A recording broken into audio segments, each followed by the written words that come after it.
시청자를 가스라이팅하지 않는 김용민 TV 김용민입니다. 김용민 브리핑 시작하겠습니다. 지금 고향의 하늘이 잔뜩 찌푸려 있지요. 현재 기온이 16도입니다. 오늘 낮 최고 기온은 25도로 예보됐는데요. 자, 전국이 완연한 가을 날씨를 보이겠습니다. 일교차가 최대 17도까지 벌어져서 건강 관리에 유의하셔야 할 것 같습니다. 지금 이 스튜디오에 에어컨을 켰는데 반팔 차림인 제가 살짝 춥게 느껴집니다. 이런 날을 얼마나 기다렸는지 모르겠습니다. 자, 윤석열도 반가울 겁니다. 아마도. 네, 자, 오늘 아침 신문들 어떤 이슈에 주목하고 있는지 신문 브리핑부터 해보겠습니다. 해양경찰청이 지난해 2월 국군 방첩사령부가 주도한 계엄 대비 훈련에 자발적으로 참여했다는 의혹이 불거졌습니다. 원래 이 시기 훈련에는 군 내부 기관만 참여하는 것이 관리였는데 해경이 왜 참여했을까요?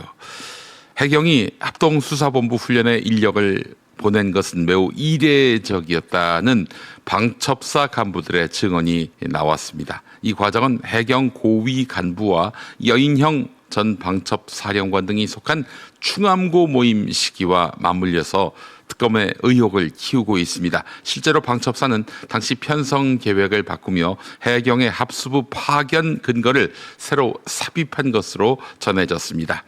특검이 해경과 방첩사 지휘부 사이에 사전 교감이 있었는지, 또 안성식 전 해경 기획조정관 등이 계엄사령부 편성계획 수정에 개입했는지를 수사하고 있습니다. 최근 특검은 해경 본청과 방첩사 압수수색을 진행했고 핵심 인사들에 대한 소환 조사도 예고한 상태입니다.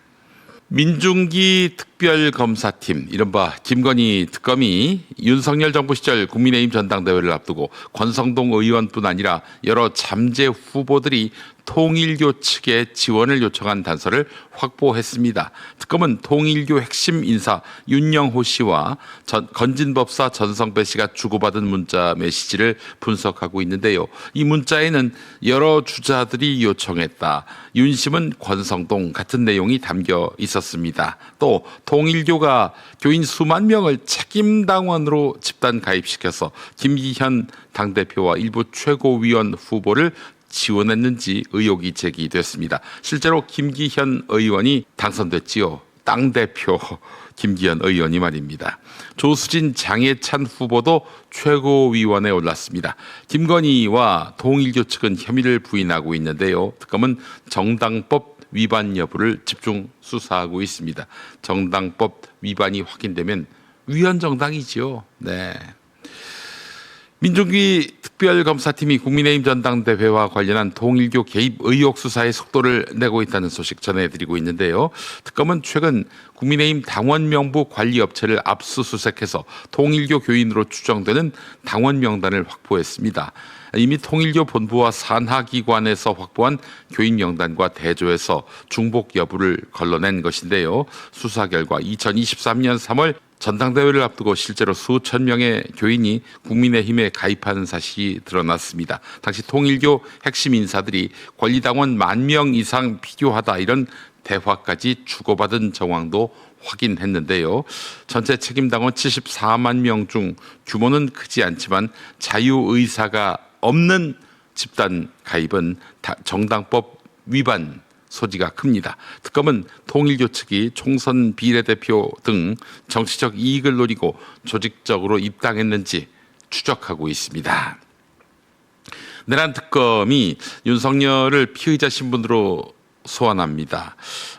특검은 윤석열이 재임 중에 평양 무인기 작전을 직접 지시했다는 정황을 확보했는데요. 이는 합참 보고 라인을 거치지 않고 은폐 시도까지 이루어진 채 실행돼서 북한의 군사 정보를 노출시키고 안보 위기를 초래한 일반 이적 혐의에 해당한다는 것이 조은석 특검의 판단입니다. 특검은 윤석열과 국방부, 합참지휘부 등 4명을 공범으로 보고 있습니다. 윤석열 측은 재판 일정이 겹치고 변호인 선임도 안 된 상태에서 일방적 소환은 부당하다라면서 불출석 사유서를 검토하고 있고, 서울중앙지법에 보석도 신청했습니다. 보석 풀려나게 해달라, 이렇게 요청을 한 것인데요. 하지만 추가 기소가 이루어질 경우 구속은 유지될 가능성이 매우 높습니다. 이재명 대통령이 한국군 병력 감축 논란에 대해서 직접 입장을 밝혔습니다. 이재명 대통령은 상비 병력 숫자만으로 국방력을 걱정할 필요는 없다라며 유무인 복합 체계를 갖춘 스마트 정예 강군으로 재편해야 한다고 강조했습니다. 또 외국 군대 없이는 자주 국방이 불가능하다는 굴종적 사고에서 벗어나야 한다라고 강조했습니다.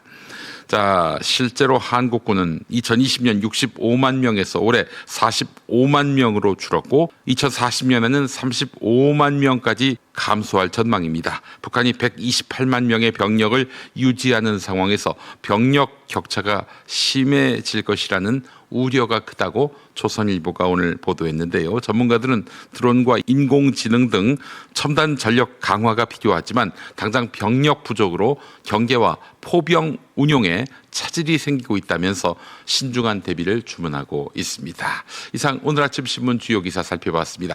TV 뉴스는 어떤 이슈를 주목하고 있을까요? TV 뉴스 리뷰 함께 하시죠. 심우정 전 검찰총장이 특검에 출석했습니다. 윤석열 전 대통령의 석방을 지휘했다는 직권남용과 직무유기로 고발당한 지 약 6개월 만입니다. 즉시항고 포기 결정 과정에서 입장 한 말씀 부탁드리겠습니다. 지난 3월 윤석열 전 대통령은 구속 52일 만에 석방됐습니다. 이때 법원은 검찰이 구속기간이 만료된 뒤 기소했다.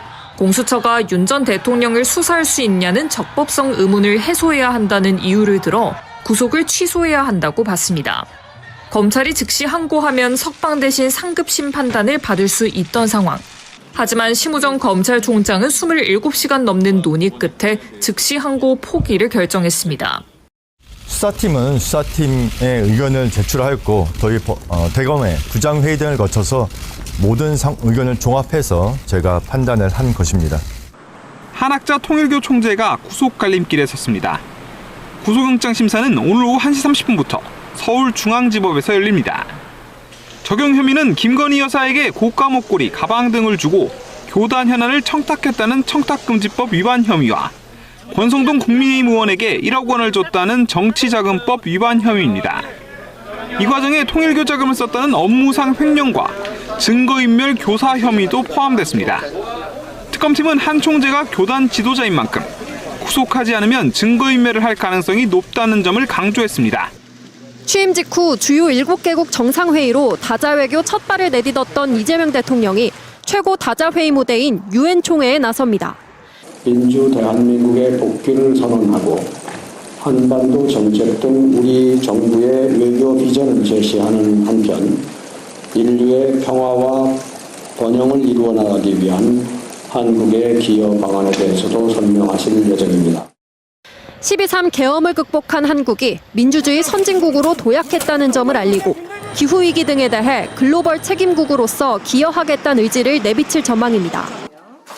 오늘 오전 9시부터 민생회복 소비 쿠폰 2차 지급 신청이 시작됩니다. 대상은 소득 하위 90%의 국민이고 금액은 1인당 10만 원입니다. 대상자 여부는 국민건강보험공단과 카드사 홈페이지 등에서 조회할 수 있습니다.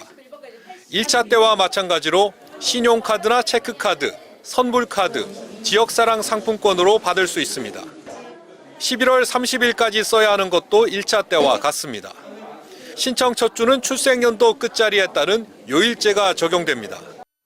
KT의 소액 결제 피해는 이동 가능한 불법 기지국 펨토셀을 이용해 접속 이용자들의 휴대전화를 해킹한 뒤 모바일 상품권을 구매하거나 교통카드를 충전하는 방식으로 일어났습니다.